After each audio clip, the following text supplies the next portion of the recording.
The voice of doubt is not my own. It is an echo of the past, and I choose to let it fade. Right here, right now, I am reclaiming my power.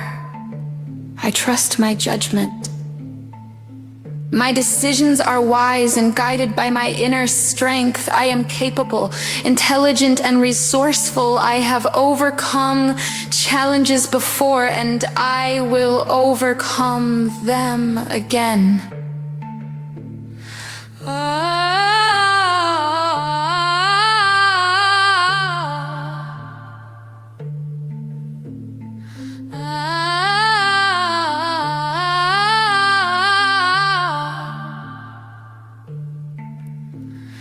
Every experience is a lesson that makes me stronger.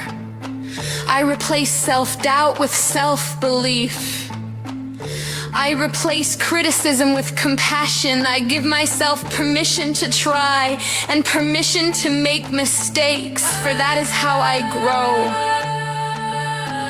I believe in my abilities. I believe in my journey. My potential is limitless, and today I step into it with courage and conviction.